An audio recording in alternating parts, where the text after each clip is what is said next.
Hi hello नमस्कार. मी शोभा आजच्या रेसिपीमध्ये तुम्हा सर्वांचे स्वागत करत आहे. आणि आज आपण कुरम्यासोबत खाण्यासाठी जी पुरी केली जाते किंवा पुरी भाजीसोबत खाण्यासाठी जी पुरी केली जाते ती आज आपण पुरी बघणार आहे. 1 वाटी गव्हाचे पीठ चाळून घेतलेले आहे. त्यामध्ये 2 चमचे बारीक रवा,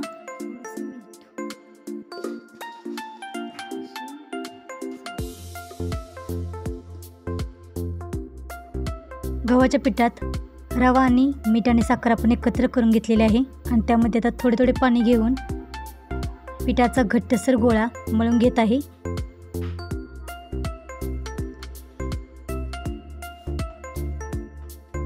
तर अशा पद्धतीने थोडे थोडे पाणी घेऊन आपण पिठाचा घट्टसर गोळा मळून घेतलेला आहे. 10-15 मिनिटे पीठ आपण मुरण्यासाठी ठेवले होते.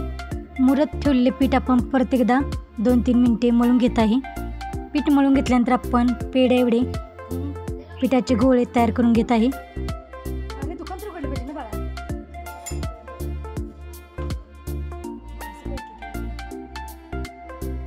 तर असे छोटे पेढे एवढे पिठाचे गोळे आपण तयार करून घेत आहे.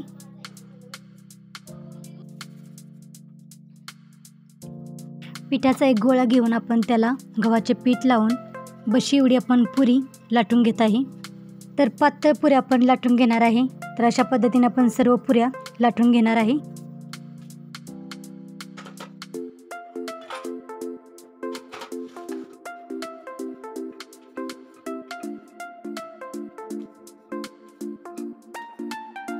कढईमध्ये पुऱ्या तळण्यासाठी तेल गरम करायला ठेवलेले आहे.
तर अशा आपण सर्व पुऱ्या लाटून घेतलेल्या आहेत.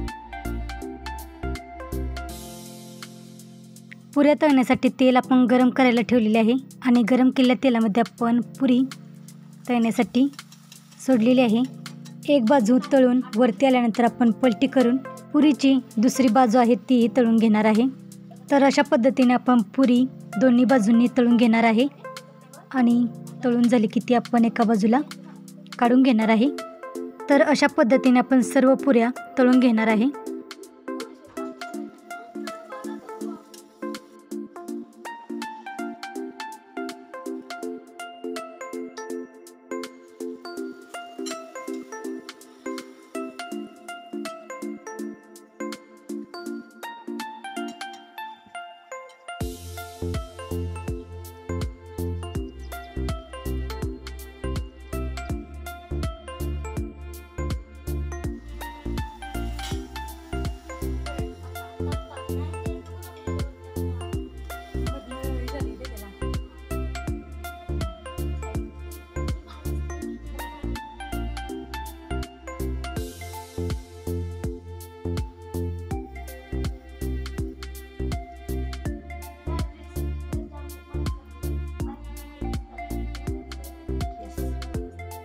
तर अशा पद्धतीने आपण कुरम्यासोबत खाण्यासाठी पुरी तयार केलेली आहे आणि ही पुरी आपण पुरी भाजीसोबत सुद्धा खाऊ शकतो किंवा कुरम्यासोबत खाऊ शकतो।